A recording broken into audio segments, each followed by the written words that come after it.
Assalamualaikum warahmatullahi wabarakatuh. Alhamdulillah wassalatu wassalamu ala Rasulillah, la haula wala quwata illa billah. Sahabat sekalian, kita berjumpa lagi dalam program Cangkir Tasawuf episode yang ke-175. Kita akan melanjutkan kajian kita di episode yang lalu terkait dengan interaksi manusia dengan Allah saat berada di alam akhirat nanti, khususnya di surga. Apakah manusia bisa melihat Allah? Dan melihat Allahnya itu dengan mata kepalakah atau dengan mata batiniah? Di episode yang lalu kita telah mengkaji itu bahwa manusia tidak mungkin melihat Allah dengan menggunakan mata kepala. Tetapi masih ada sejumlah pertanyaan. Kalau Allah menghendaki kan apapun bisa terjadi, termasuk manusia melihat Allah dengan mata kepalanya. Oleh karena itu hari ini kita akan mengambil satu sesi lagi untuk mempertegas dan melakukan klarifikasi. Apakah pada saat bertemu dengan Allah di akhirat nanti itu menggunakan mata kepala ataukah mata batiniah? Karena kita tidak bisa berdalil hanya kepada kalau Allah menghendaki semua bisa terjadi. Yang harus kita ambil adalah apa yang diberitakan oleh Allah di dalam Al-Quran. Bukan kemudian terlalu lebar dengan mengatakan secara spekulatif kalau Allah menghendaki maka semuanya bisa terjadi. Ya memang kalau Allah menghendaki semua pasti akan terjadi, tetapi apakah itu dikehendaki oleh Allah ataukah tidak, itu diinformasikan oleh Allah di dalam Al-Quran Al-Karim. Karena itu dalam kesempatan kali ini kita akan melakukan kajian mengambil sejumlah ayat untuk mengambil penegasan, klarifikasi yang dikehendaki Allah itu yang mana? Apakah melihat dengan mata batin ataukah melihat dengan mata kepala? Secara logika ilmiah, kita sudah menyimpulkan di episode yang lalu bahwa mata penglihatan fisikal dari manusia itu begitu terbatasnya. Hanya bekerja pada cahaya tampak, pada 10⁻14 Hz. Di luar itu, baik di atasnya maupun di bawahnya tidak kelihatan. Bahkan ada kondisi-kondisi yang menyertai yang tidak memungkinkan kita untuk melihat Allah yang maha segala-galanya itu. Dikarenakan betapa lemahnya penglihatan kita. Terlalu jauh nggak kelihatan, terlalu dekat nggak kelihatan, terlalu kecil nggak kelihatan, terlalu besar nggak kelihatan, terlalu gelap juga nggak kelihatan, bahkan terlalu terang juga nggak kelihatan.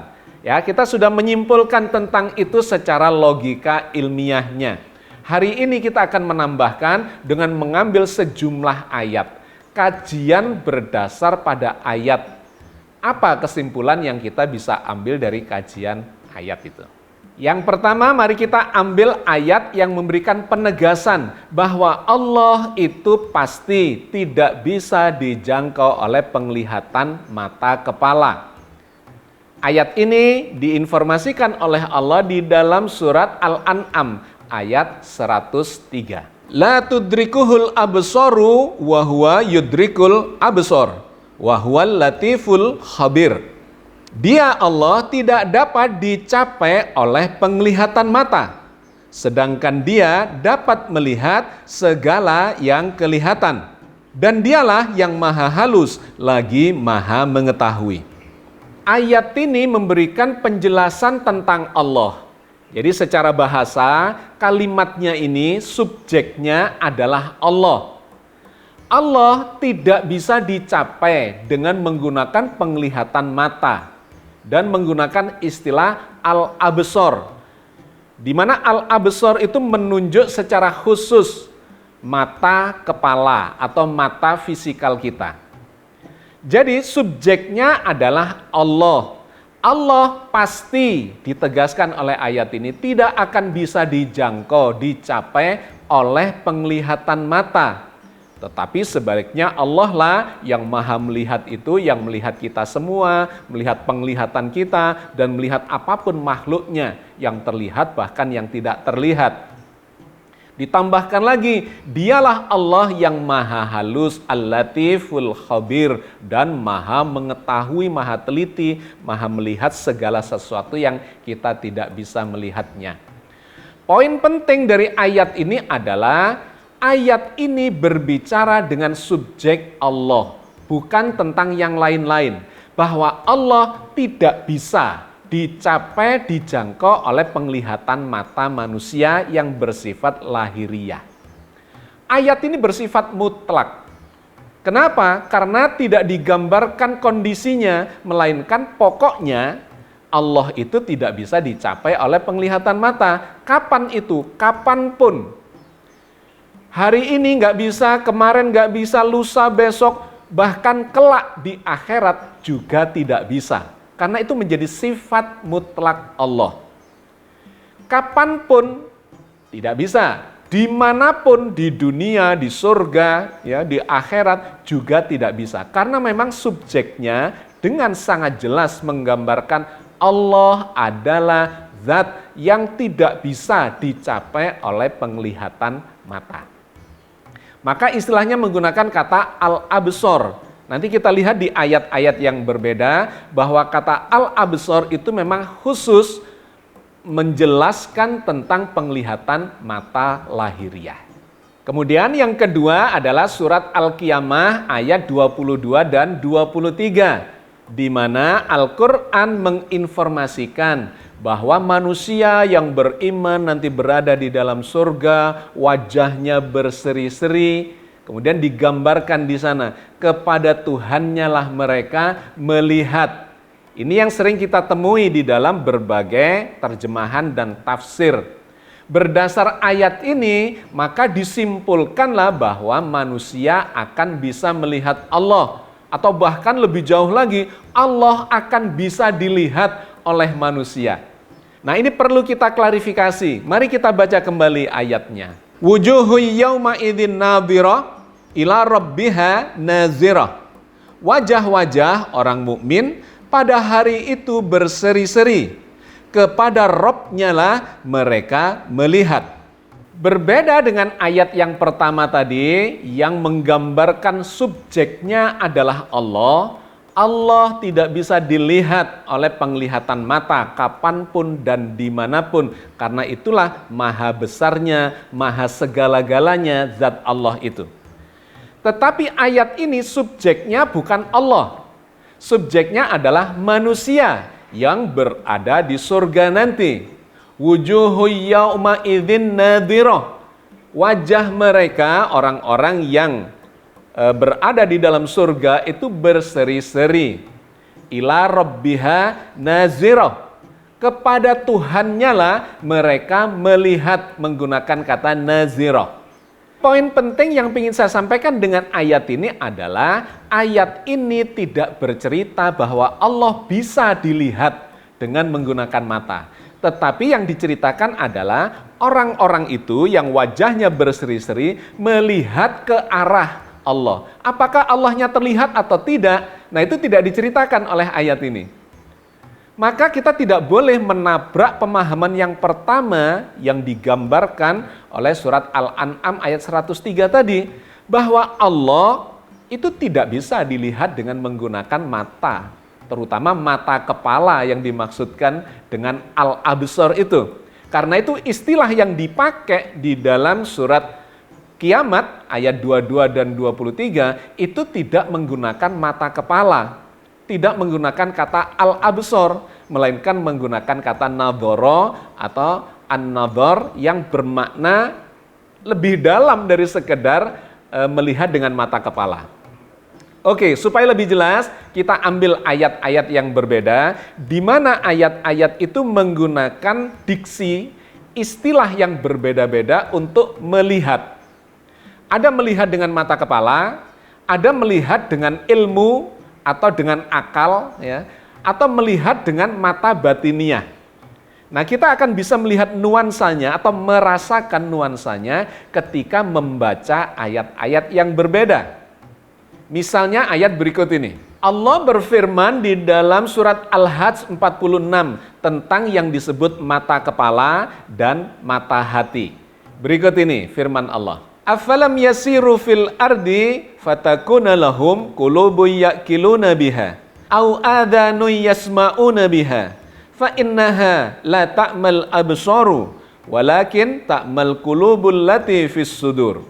Maka apakah mereka tidak berjalan di muka bumi lalu mereka mempunyai hati yang dengan itu mereka dapat memahami, atau mempunyai telinga yang dengan itu mereka dapat mendengar? Karena sesungguhnya bukanlah mata kepala itu yang buta, tetapi yang buta ialah mata hati yang di dalam dada. Fa innaha la ta'mal absar. Kata ayat ini, yang buta itu bukanlah al-absar, yaitu penglihatan mata kepala, mata fisikal kita, tetapi adalah qulubul lati fis sudur, yaitu hati yang ada di dalam dada. Disebut buta, jadi ada mata kepala yang buta, seperti pada umumnya orang yang mengalami masalah dengan organ penglihatannya, tetapi ayat ini menggambarkan bisa juga yang buta itu adalah hatinya, mata batinnya. Jadi sahabat sekalian, Al-Quran memperkenalkan ada istilah mata kepala dan mata hati atau mata batiniah. Maka ayat-ayat yang menggunakan kata al-absor itu bermakna penglihatan mata kepala. Tetapi di ayat yang berbeda Allah bisa menggunakan istilah diksi yang berbeda untuk menggambarkan mata hati itu. Yaitu bisa ro'a atau bisa nadhara. Yang dua-duanya itu bisa menggunakan mata kepala tetapi sekaligus dengan penglihatan batiniahnya. Atau bahkan pada orang-orang yang mengalami masalah dengan al-absor, penglihatan matanya, dia masih memiliki mata batiniah itu. Maka di ayat yang berbeda misalnya Allah menggunakan diksi kata nazara yang juga dimaknai sebagai melihat tetapi lebih dalam dari sekedar menggunakan mata kepala, melainkan ada perhatian, memperhatikan, mengamati, bahkan mengobservasi, meneliti sampai memahami. Itu menggunakan kata nazara. Misalnya dalam surat Al-Ghasyiyah ayat 17 sampai 20. Afala yanzuruna ilal ibili kaifa khuliqat wa ilas samai kaifa rufi'at wa ilal jibali kaifa nusibat wa ilal ardi kaifa sutihat. Maka apakah mereka tidak memperhatikan unta, bagaimana dia diciptakan, dan langit bagaimana dia ditinggikan, dan gunung-gunung bagaimana dia ditegakkan, dan bumi bagaimana ia dihamparkan. Afala yanzuruna ilal ibili kaifa khuliqat, dan kemudian juga wa ilas samai kaifa rufi'at, dan seterusnya. Itu menggunakan kata afala yanzurun, menggunakan kata nazara yang bermakna memang melihat tetapi lebih dalam dari itu, memperhatikan, mengobservasi, mengamati dengan penuh kesabaran, keseksamaan, penelitian. Itulah kata dari afala yanzuruna ilal ibili kaifa khuliqat. Apakah mereka tidak mengamati, tidak memperhatikan, tidak mengobservasi, tidak meneliti bagaimana unta itu diciptakan? Itu memang bisa saja menggunakan mata, tetapi lebih mendasar daripada itu. Karena akan melibatkan mekanisme ilmiah. Sebagaimana di ayat berikutnya, wa ilas samai kaifa rufi'at, bagaimana Allah meninggikan langit. Boleh jadi kita mengamati menggunakan teleskop, tetapi juga bisa saja tidak menggunakan mata, melainkan menggunakan komputer, ya, yang sudah computerized, menggunakan software, menggunakan berbagai macam perhitungan, sehingga kita bisa menyimpulkan bahwa alam semesta atau langit itu sedang meninggi. Meningginya ke segala arah, ke sana, ke bawah juga, ke kanan kiri, ke muka belakang, karena jagat raya ini mengembang ke segala arah. Itulah makna dari kata nazara, bukan cuma sekedar melihat dengan mata kepala. Termasuk gunung-gunung, kita tidak melihat secara eksplisit atau secara fisikal, dalam arti gunung itu terus meninggi karena ini jutaan tahun. pasti akan membutuhkan piranti atau peralatan yang lain selain hanya dengan penglihatan mata. Oke, sahabat sekalian, poin penting yang ingin saya sampaikan, kata nazoro ini bermakna lebih dari sekedar menggunakan penglihatan mata. Lebih dalam dibanding al-absor. Ya, jadi paling rendah, paling fisikal itu adalah al-absor.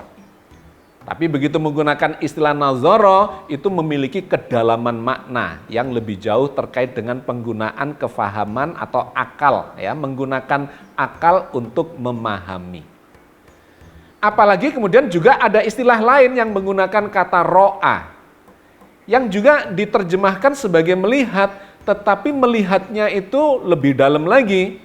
Ada keilmuan yang terkait dengan itu. Juga ada penggunaan akal di dalam melakukan pemahaman terhadap apa yang dilihat itu. Sehingga kata ro'a menjadi ro'yu, ya, pendapat yang menggunakan akal kita. Meskipun juga digunakan kata ru'yat yang dalam arti melihat. Cuma kata ru'yat itu bisa ru'yat bil aini, melihat dengan mata, atau ru'yat bil ilmi, melihat, memahami dengan akal, melihat atau memahami dengan ilmu. Jadi penggunaan kata ro'a itu juga lebih mendalam dibandingkan dengan penggunaan kata absor, penglihatan mata kepala. Misalnya di dalam surat An-Najm ayat 11 sampai 14 di mana Allah menggambarkan Rasulullah melihat malaikat Jibril. Sekali waktu ketika malaikat Jibril datang menghampiri beliau ke alam dunia, tetapi di lain waktu digambarkan Rasulullah melihat beliau, malaikat Jibril itu di Sidratul Muntaha. Nah, itu menggunakan diksi bukan al-absor, melainkan menggunakan diksi ro'a. Berikut ini ayatnya. Maka dzabal fuadu ma ro'a, afatumarunahu ala ma yara. Walaqad ra'ahu nazlatan ukhra inda sidratil muntaha. Hatinya tidak mendustakan apa yang telah dilihatnya. Maka apakah orang-orang yang ingkar itu hendak membantahnya tentang apa yang dilihatnya? Dan sesungguhnya Muhammad telah melihat Jibril itu pada waktu yang lain, yaitu di Sidratul Muntaha. Maka dzabal fuadu maro'a, kata ayat ini. Penglihatan Rasulullah atau hati Rasulullah digambarkan sebagai fuad. Maka dzabal fuadu maro'a. Tidak mendustakan fuad Rasulullah, hati beliau, mata batin beliau tidak mendustakan maro'a, apa yang beliau lihat itu. Nah, di sini menggunakan kata ro'a yang bukan hanya melihat dengan mata kepala. Karena Jibril itu seringkali mendatangi Rasulullah, bahkan pada saat ada orang di sekitarnya, tetapi yang bisa melihat Jibril hanya Rasulullah sendiri. Orang-orang yang di sekitarnya tidak bisa melihat. Artinya apa itu? Itu bukan penglihatan mata kepala semata.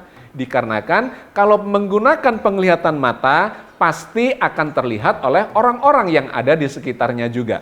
Nah, itu adalah menggunakan mata batiniah. Hatinya tidak mendustakan apa yang dilihatnya, meskipun orang-orang di sekitarnya mendustakan penglihatan beliau. Jadi kata ro'a itu adalah penglihatan yang lebih mendalam, bahkan bersifat spiritualitas. Termasuk ketika digambarkan beliau sampai di Sidratul Muntaha, inda Sidratil Muntaha, di dekat Sidratil Muntaha. Beliau menyaksikan malaikat dan kemudian juga surga yang ada di dekat Sidratul Muntaha.